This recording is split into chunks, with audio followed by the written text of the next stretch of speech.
Here's the custom dog collar that I'll be sewing and demonstrating how to sew on my Cowboy harness stitcher. This particular machine will sew a thin double layer like what I'm fixing to sew, or thick saddle leather like a saddle skirt that would be like the sheepskin layer and then a filler and then the saddle skirting itself. 3 layers, or it works good for making knife sheaths or gun holsters where you have multiple layers. And the foot raises up, it has a foot lever here that I can raise this foot up about 1 inch, anywhere from just very thin to 1 inch. Right here is the lever for adjusting the stitch length. It's got a little screw right there that you turn and adjust it. It's a good idea every time before you sew something to have a piece of scrap leather and check your stitch length and make sure that the tension is right. That's one good thing about a machine like this, that you really don't have to adjust the tension every time. It's pretty consistent. It pulls it right in the center like it needs to be. And I've got a fresh blank bobbin here that this will actually wind this bobbin as I'm sewing. So the lever here, that's the reverse position and that's a forward position, and this little screw right here adjusts the stitch length, and that's the bobbin winder.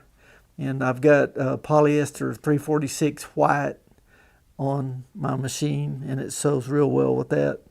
And this particular machine has a servo motor on it, and it takes a little bit of adjusting to get the speed where you want it when you get a new machine like this. And these bobbins are big enough that you can sew several pieces without having to change the bobbin. I'll start at the back here, and I'll set this in like that, and then bring my needle down where I want to start, like put the tip of the needle right there, and then I like to hold the bottom and the top thread as I start, so it starts off right and pulls the thread down. So I just give it a little start like that. I'm sewing without a guide. I have a guide that I can drop down here and put to the edge, which is pretty handy sometimes.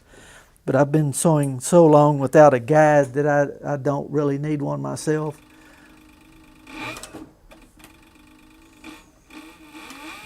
So here goes.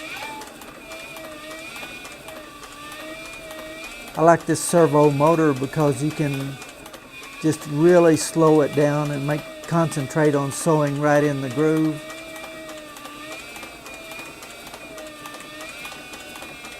This got a closed toe foot on it. Usually when I get close to the end right here, I'll really slow down and make sure that I get the point of the needle right in, like the very end there where it looks real good. So I've got room for one more stitch here.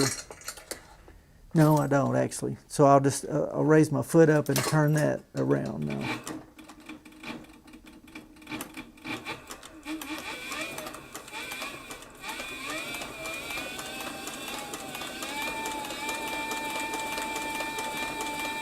As you can see, this machine has plenty of power, and it'll really travel if you want to go ahead and floorboard it.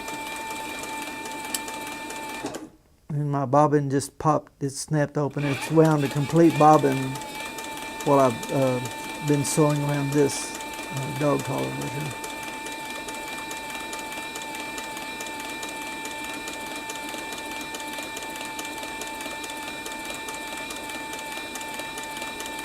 Okay, now I'm going to stop right here and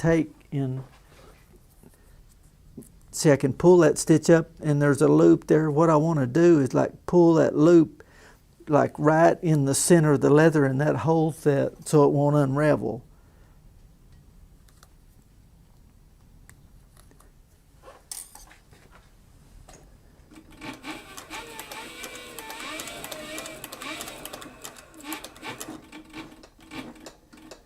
one more stitch there, and then I'll raise my foot up. Yep, okay, on. Raise the foot up, turn it like that, and usually I overlap like 1 or 2 stitches.